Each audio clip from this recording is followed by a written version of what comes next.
Welcome to another episode of Mike's Money Picks. Today on the podcast, we're going to be breaking down the Friday, February 21st slate of college basketball DFS, as well as talk a little bit about player props and bets for this Friday slate. Again, we're trying to expand our horizons a little bit and talk about more than just DFS, but we're still going to be primarily DFS focused. Now, I do like this three-game slate. Now, I've had people say like, well, Mike, you like every slate. Like, you generally are positive about every slate. Well, most slates, yeah. If there's a slate out there that's an ugly slate, I'll generally tell you. But with this three-game slate, we've got 3 games of consequence, right? We've got Dayton and Loyola in the A10 where, they're battling for the double bye in the A10 tournament. Both those teams probably needing to win the conference tournament to reach the NCAA tournament. So, important for seeding in that conference. Then we've got Marquette and Villanova. Marquette, who's playing for seeding, but Villanova, trying to backdoor an NCAA tournament spot. And then Michigan State, the nightcap battle between 2 of the top teams in the Big Ten who are jockeying for the regular season conference championship. So 3 games of consequence, 3 games that are important. And they all 3 should be pretty darn good games. So here on this episode, we're going to break these 3 games down, tell you what you can expect from each game, as well as how you can target those for your DFS lineups or player props or bets for this Friday night slate. Now, as always, make sure you are subscribed to the channel that we can be with us for the rest of our college basketball content all the way all season long. And also make sure if this video helps you in any way, please hit the like button. It really does help me out a ton when you guys do that. And I cannot stress that enough how much I appreciate it. But all right, y'all, let's go ahead and dive in. We got 3 games to talk about, so let's go ahead and get rolling. All right, so game number 1 on this slate is the aforementioned Dayton Flyers taking on Loyola Chicago at Loyola Chicago. KenPom has this one projected to be 74-72 in favor of Dayton, and this is a rematch of a game that has already been played this season.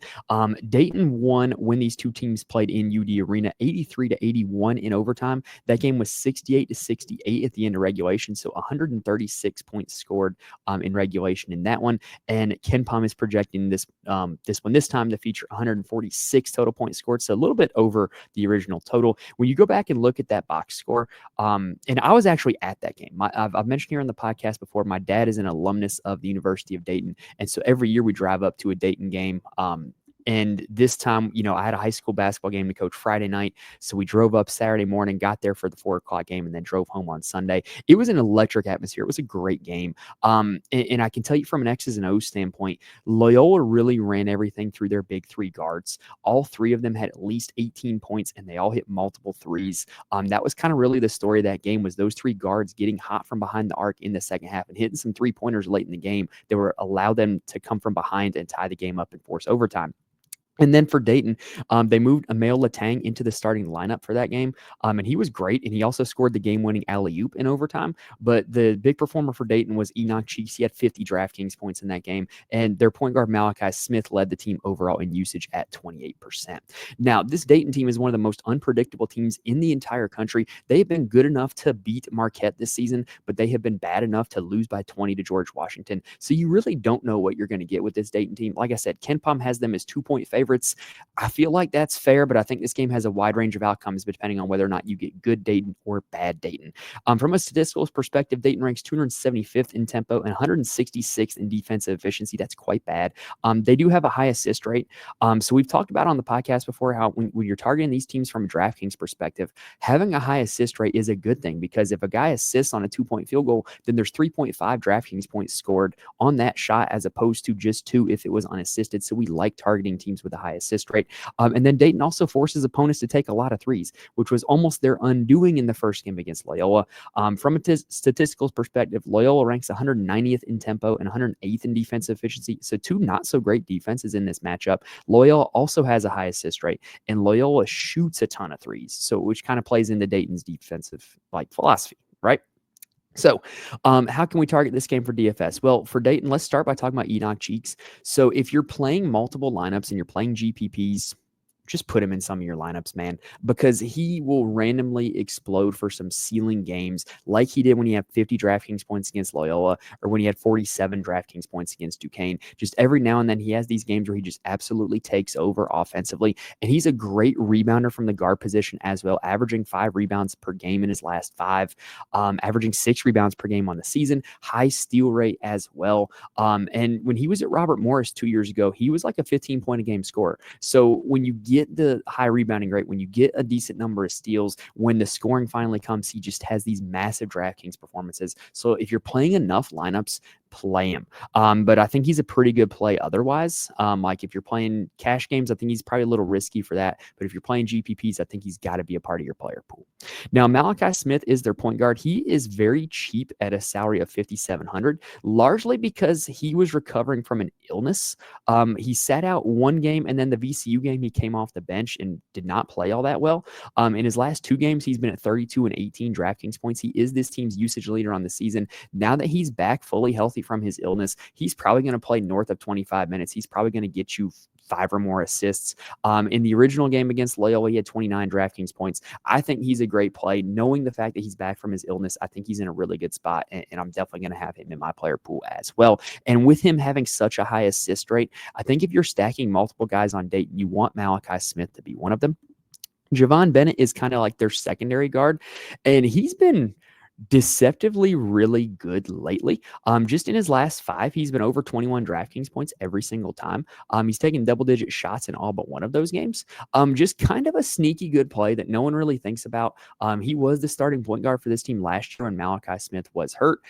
In the original game against Loyola, so like one thing with Dayton that they kind of can struggle with is their guards, with the exception of Enoch Cheeks, are really small. Loyola's guards are not. So sometimes Javon Bennett struggles against bigger guards. Sometimes he doesn't. In the Loyola game, he was right on par with his average 21.5 DraftKings points, 5 for 10 from the field. I think he's a solid value play. I'd rather pay up $400 more for Malachi Smith, but I definitely do think that Bennett is going to be a part of my player pool as well. Posh Alexander is really the only guard that comes in off the bench. Not a big producer for Dayton this year like they were expecting. He's been kind of a disappointment. He's really taken a backseat to the other guards. If you want to take a flyer on him because you know he's Posh Alexander and he's a good player, then go for it, but he's not probably going to be in my player pool. At the forward position, Nate Santos is kind of like the forward version of Enoch Cheeks. Every now and then he has these games where he just randomly explodes offensively, and then every now and then he has these games where he just disappears offensively. He's boom or bust. He's a wild ride. $6,600. I think if you're playing enough lineups, he should make your player pool, but it's hard to really convince yourself otherwise. Like it just he's boom or bust. Like he really is just going to give you a great game or a poor game. The guy we really got to talk about is Emile Latong, aka Frenchie, they call him among Dayton fans. I always feel like I should try to put like a French flair on it, like Emile Latong, but no, I'm just going to say Emile Latong. So he moved into the starting lineup against Loyola, played 32 minutes in that game, 21 DraftKings points. He was great down the stretch of that game. They really did look to get him inside because he did have an advantage. However, he is kind of fallen a little bit in the back seat in the last 3 games. So what's happening is Latong is still the starting center, but Dayton is starting to get more out of Zed Key, the Ohio State transfer, who has been great in each of the last 3 games, over 19 DraftKings points in each of those 3 games. And so what's happening is you're seeing Latong and Key split minutes. Now, both of them are effective fantasy point per minute producers. Key because he is a problem on the low block for a lot of teams. Latong because he can get you assists, steals, and blocks from the center position. So they're both really good options. It just depends on who gets the minutes is going to end up determining who gets the DraftKings points. And the first time that these two teams played, Zed Key actually got hurt in the first half against Loyola, hurt his back and never returned. So he only played 9 minutes in that game, but he had 11 DraftKings points in 9 minutes. So I really do think that both of these guys, I probably wouldn't play them in the same lineup because for them to hit their ceiling, it would require the other one to be a non-factor. But I do think that both of them should make lineups because they're good fantasy point per minute producers. And if they do happen to come through and get the minutes, they're going to give you a really good DraftKings performance. Now, let's talk about the Loyola side. So I mentioned kind of an alluded to earlier, their big 3 guards. That's how I'm going to target this team. Des Watson, Sheldon Edwards Jr., Jaden Dawson. Probably not going to have anybody else in my player pool. In that first game against Dayton, Miles Rubin, their primary center, got in foul trouble. Francis Nicoria got in foul trouble also. And then their backup big, Jalen Deloach, played a good bit. Played 17 minutes in that game, only put up 13 DraftKings points. So they really did not look to feed the forwards at all in that game. And so I'm just going to be avoiding them for that reason. Like I said, I'm targeting these big 3 guards. Jaden Dawson is the one who has been the best recently, 3 straight games over 32 DraftKings points. He was on the slate last Friday night against St. Louis. And I remember distinctly writing, he was one of my core plays for that Friday night game, and I remember distinctly writing he is a point blank misprice. The usage of the minutes all indicate that he should be much higher. And now for this slate, he is much higher. He's at $7,200. He will still be a big part of my player pool, though, because like I said, I just really think these big three guards for Loyola are where it's at. I probably wouldn't play more than one of them in the same lineup, but I think Dawson is my favorite of the three of them. I would probably rank Des Watson second, even though he is a little bit on the expensive side. In the original game against Dayton, he had 29.75 DraftKings points. Sheldon Edwards Jr. would be my third pick among those three guards. The original game against Dayton, he did have 32 DraftKings points, but he was 7 for 10 from the field. Really hot shooting night from him. So I would rank it Dawson, Watson, Edwards. And like I said, I'm probably not playing any of the bigs from this team. Another thing that's interesting and worth monitoring is that Kamani Hunso has moved into the starting lineup recently. He did not start the game against Dayton. He was also in big-time foul trouble in that game, if memory serves me. Yeah, he fouled out of that game. And he's kind of been a pretty solid part of the offense since he has been into the starting lineup. He's not like a big time volume shooter, but he's getting rebounds, getting assists, playing a ton of minutes. $5,400. I think he's a decent value play. I'd probably rather play Malachi Smith or Javon Bennett, but I think he's a decent pivot. Jalen Quinn has moved out of the starting lineup. He's the one that Hunso is replacing. He's been a virtual non-factor recently. He's probably not going to make my player pool. All right, that does it for game number one. Let's go ahead and take a quick breather, and then let's talk about game. Now, before we continue, I do want to mention there are places where you can get more information from me. First off, you can follow me on Twitter at Mike's Money Picks. I tweet out all updates for the show on there, as well as I'm willing to answer any lineup questions. If you reach out to me, I'm more than happy to answer. And I do try to tweet out some information if there's ever slates where I don't have a show. You know, I'm still in the middle of coaching my high school basketball season, so I don't get to come on here and have a show every single night. So if there's ever a time where I don't have a show, I try to get a Twitter thread or some information out there on Twitter, so follow me if you are interested in that. I'm also in the Fantasy Corner Discord. The link is in the description on YouTube as well as on the audio feed. It is a community of a bunch of really smart, really good people who play DFS for a ton of different sports, and the college basketball chat in there is probably the most active one, the most diverse one. We got a ton of people who contribute, some people who are really tuned into injuries and starting lineups and usage rates and statistics and all that. Just a plethora of information, a lot of people to just kind of talk strategies, talk lineups, bounce ideas off of, and then have fun sweating it out together. If you're looking for a community to be a part of where you can talk DFS, the Fantasy Corner Discord is the place to go. And then I alluded to this earlier, but I do write an article for my Patreon for every single college basketball DFS slate where I profile my core plays as well as why they're my core plays. I can't just sit here and promise that you're going to instantly print off money by playing those guys. It's not that easy. But what I can say is that you can get some well-researched, well-thought-out takes from somebody who knows what they're doing with this stuff and can help you get better at college basketball DFS by subscribing to the Patreon. All right, so let's go and talk game number two, a battle in the Big East between Marquette and Villanova. So KenPom has this one projected to be 73-71 in favor of Marquette. Villanova with the home court advantage, probably making that line a little bit closer than it should be. That is a game total of 144 points, which is the lowest on the slate. But these two teams have already played this season. It was 87-74 in favor of Marquette. That is 161 total points. For Villanova, it was a big-time Jordan Longino game. He had 43 DraftKings points in that game. Wooga Poplar, I believe he was coming off of an injury. He came off the bench in that game. That's why you saw so much usage for Longino instead of Poplar, whereas now you've kind of seen it start to trend the opposite direction. For Marquette, Stevie Mitchell had 21, 4, and 3 in that game for 36 DraftKings points. And no surprise, Cam Jones was their usage leader, put up 16, 5, and 5 for 30.75 DraftKings points. Those are really kind of notable performances there. From a statistical perspective, Marquette ranks 169th in tempo and 20th in defensive efficiency, and they have a supremely high turnover margin, and they did it in the first game against Villanova as well. They do not turn the ball over a lot. They turn teams over a lot also, so they generally win the turnover battle, which significantly makes the math easier for them to win basketball games.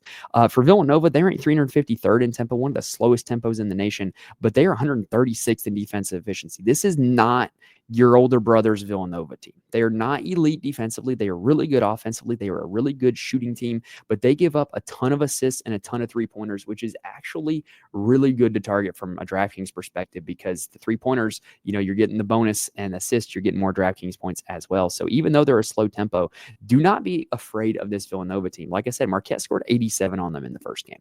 And if Marquette's going to score 87 on them again, it's probably going to be because of Cam Jones. I think when you look at this slate as a whole, for anybody in any position, if you ask me, hey, Mike, who is the top overall play on this slate? My answer would be Cam Jones. Just point blank. I think he's probably going to lead the slate in DraftKings scoring. And so I'm going to be playing him a lot. And I think that this is a really good spot for him against this Villanova team. Like I said, they're not as good defensively as you think. $9,200 is a fairly low price tag from where we've seen Cam Jones at in this season so far. And I really do think that this is a good spot for him. He's taken a ton of shots. He's got good rebounding numbers, high assist rate, and Villanova gives out a high assist rate. So I think this is a really good spot for him. I'm going to be playing a ton of them. If you don't want to play Cam Jones, I think you got to go after Chase Ross or Stevie Mitchell. They're kind of like the second and third option in the backcourt behind Cam Jones. Chase Ross, to me, has a higher ceiling. In that first Villanova game, he did put up 29 DraftKings points, even though Stevie Mitchell put up more. I think Stevie Mitchell's kind of a little bit more of a safer play, even though in the last few games he's been kind of boomer bust. He's kind of dealt with some first half foul trouble in some of those games. There's also been some blowouts recently for this team. And Chase Ross tends to be better in blowouts than Stevie Mitchell. That's another thing I should have said earlier as well. If this game stays pretty close, both these guys are probably going to end up being pretty solid plays. David Joplin is kind of like turning into a boomer bust option, though. The good news is he's only down to $6,000. Really, I would like to see what he does down the stretch of a close game, because like if you look at what Marquette has done recently, their last two games are against Seton Hall and DePaul, which they won kind of easily. They were never really tested. And then the previous three before that were losses to Creighton, St. John's, and UConn. So I kind of like, it's been a while since we've seen Marquette play a quality opponent and win or like win comfortably. So I really am curious to see if Joplin can kind of turn it around and have a big one, just by the game environment being more what we're used to seeing from Marquette than the usual. Now, the other interesting thing you do have to pay attention to with Marquette is they are splitting minutes at the 5 spot between Ben Gold and Royce Parham. And I've been getting these two wrong for the last few times. Parham has been pretty solidly giving you 4x value. Gold has been a little more boomer bust. I wouldn't fault you for playing either of them. I think I'd rather go play Zed Key or Emil Latong from Dayton than either of these two guys, but they're both going to make my player pool, because if they do bust through and get the minutes, then there is a chance that they can give you a ceiling performance. All right, now let's talk Villanova. So for Villanova, Wooga Poplar, all the way up at $9,400, and that's just going to be a pass for me, man. Like, you look at what he's done over the course of the season. He's been really good in his last 4, 2 games over 40, another game over 34, but his game log as a whole is not a $9,400 player, in my opinion. So I'm probably not going to be playing him. That's just me. If you want to go for it, knock yourself out. Like, to me, the counter argument would be how many shots he's taking. He's taken at least 12 shots in the last 4 games, averaging 16 shots per game in that stretch. But man, that's just tough, that price tag. So I'm probably not going to be playing him. Eric Dixon, I am going to play at this price tag. Marquette has had trouble against forwards historically. In the first game against him, he had 32.75 DraftKings points. That's not bad for his price tag. It's not what we want, but it's not bad. And he's taking a ton of shots also. He's taking at least 13 shots in every game in Big East play. So yeah, I'm going to go back to Eric Dixon. I think this is a pretty good spot for him, and $8,600 is a very reasonable price tag. As previously mentioned, the first game against them was a Jordan Longino game. Right now he's playing a ton of minutes, but he's not seeing the same usage that he had in that game, because Wooga Poplar is seeing all the usage. Another thing that's interesting, Jameer Brickus is still playing a lot of minutes for them, but he's not been a factor offensively in the last 5 games. Enoch Bokier does start at center, but they are really yanking him quickly. And they're playing a lot of Tyler Perkins off the bench recently. You just look at his last 5 games, he's been over 20 DraftKings points in 4 of them. And the one that he wasn't was against Providence, and he still played 30 minutes. It was just kind of a weird game where he didn't make a shot. So I'm willing to go back to Perkins. I think this is a pretty good spot for him against Marquette. $5,100 reasonable price tag. I keep going back to this. I think I would rather pay 5.7 for Malachi Smith and pay 5.1 for Tyler Perkins. But if you need to make the salaries work, I think he's a very reasonable value play here on this slate. All right, last game of the day is the battle for the state of Michigan between Michigan State and Michigan. This is a significant game in the Big Ten. This is also like Michigan State's hardest game yet. KenPom has this one projected to be 76-74 in favor of the Wolverines. That is a game total of 150 points. I got to be honest, I kind of lean under on this one. That's my lean. I think Michigan wins, and I think the under hits. That's just me. It's from a statistical perspective. Michigan State ranks 163rd in tempo and 14th in defensive efficiency. They are a very poor three-point shooting team, but they have a very high assist rate. What that tells me is they don't have a whole lot of shot creators, but they do run sets. They do generate good shots from 2-point range. That's what that list of stats tells me. In the eye test, when you watch them backs that up. Michigan is 52nd in tempo, so you're going to see a lot of possessions in this game. But they're 22nd in defensive efficiency. They have 2 rim protectors in Wolf and Golden, which makes them very tough to score on the interior against. And oh, by the way, Michigan is one of the best offensive teams in the nation. They are 10th in effective field goal percentage. All right, so on the Michigan State side. So I've talked about this in the Fantasy Corner Discord before. Join if you have not already, because there's some Michigan State fans in there. And this is nothing against Michigan State. This is nothing against Tom Izzo. But this team is infuriating from a DFS perspective this season. They have 9 guys that are going to play significant minutes every single night. And there's no telling which one of those 9 is going to go off on any given night. And unless we get injury news, or unless we get some surprise scratch, or some kind of interview where Izzo comes out and said otherwise, that's going to continue to be the case. And it makes them a very tough team to target in DraftKings, because there's just these guys don't get ceiling games because they're not out on the floor for 30 minutes, or they don't have a usage rate over 25%, right? Like, it's just really, really tough to target these guys. So if you were to target anybody, let's start with Jackson Kohler. He is a low post scorer for this team. He's starting to play more minutes. In 3 of his last 4, he's played over 28 minutes, which is more than his season average. And he's a very good fantasy points per minute producer. He has a high usage rate when he's out there. So if he does give you another big time 28-minute performance, I could see him having another really solid game. He's a guy that I'm definitely going to get to at $6,200. Jace Richardson, who I learned is the son of Jason Richardson, is another guy that's a really good fantasy point per minute producer, but does not play full minute loads unless somebody else is hurt. And that's when you saw 38 DraftKings points. And now after that, he's been back under 22 in every game. It's just really frustrating because the potential is there, but just the role is not there when everybody's healthy. But he is a guy who is a microwave. He can get hot. The only problem is he doesn't give you a whole lot of peripheral stats. So it's just a really narrow pathway for him to hit value when you're not getting 30+ minutes, you're not getting 15 shot attempts, and you're not getting a whole lot of peripheral stats. So GPP type of play, but not a consistent target.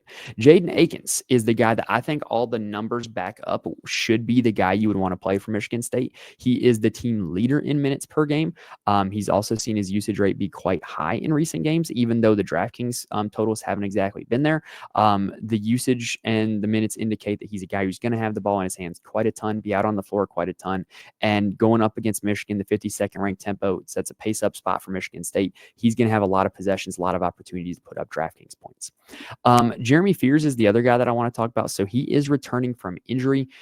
He has not gotten back up to his normal role. Before the injury, he was playing about 24 to 27 minutes a game, routinely putting up north of 20 DraftKings points.